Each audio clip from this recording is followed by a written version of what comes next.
The Lord has told us to earnestly desire the best gifts. We need to see the gifts of healing and the working of miracles in operation today.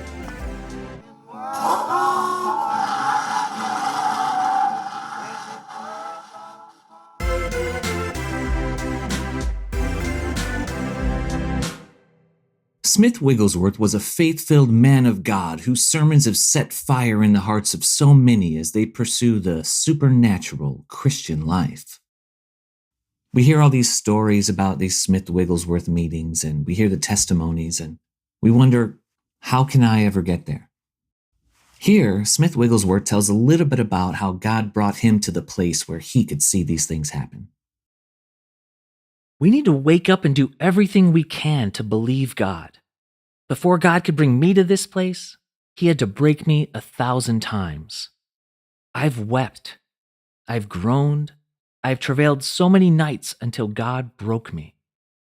It seems to me that until God has mowed you down, you can never have this long suffering for others.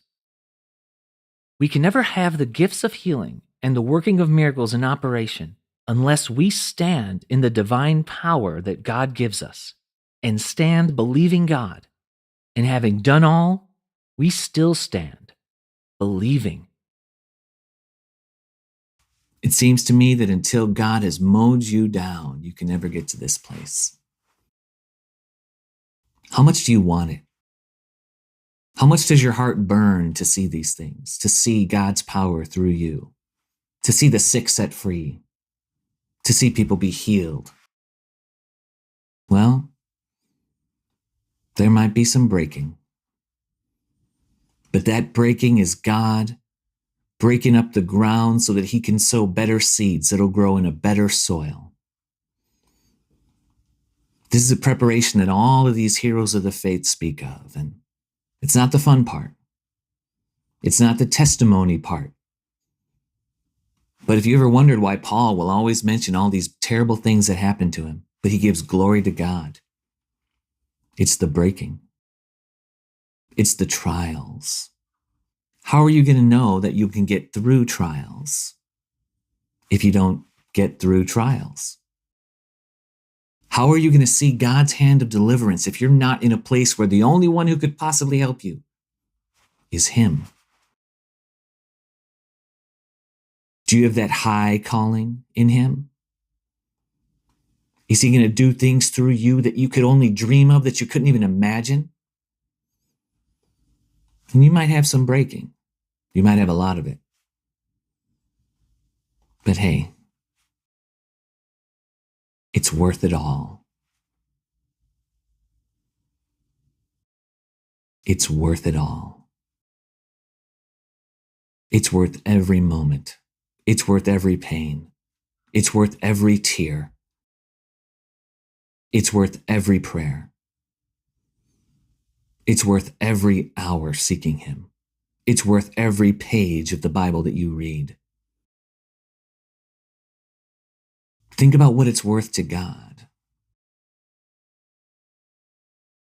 Think about what God gave to make it happen. And resign yourself to giving all that you have.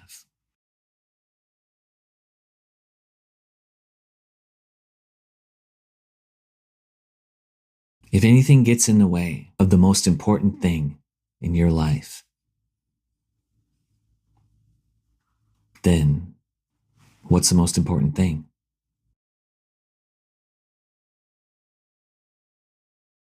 Are you going to give it all? Everything? Everything? On the other side is glory. On the other side of this breaking is miracles. And you might break and get broken and break and get broken again. Endure it. Take it all with joy. He's building up something in you that the devil is so scared of.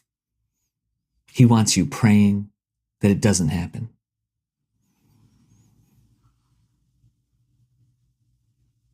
Pull close to God in these times.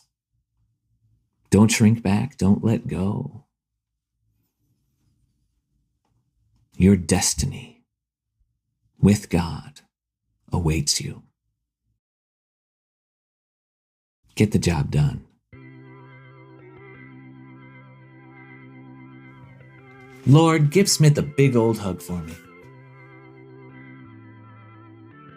I believe that there's more to come. I believe God has so much more to do in our age and the generations to follow. Look at what Smith said about expectation. We've been seeing such wonderful miracles lately, and they're only a portion of what we're gonna see. I believe that we are right on the doorstep of wonderful things, but I want to emphasize that all these things will be through the power of the Holy Spirit. Don't think that these gifts will just fall on you like ripe cherries. There's a sense in which you have to pay the price for everything you get. We must earnestly desire God's best gifts and say amen to any preparation the Lord takes us through, so that we can be humble, usable vessels who, operating by the power of the Holy Spirit, He can use in the gifts of healing and the working of miracles.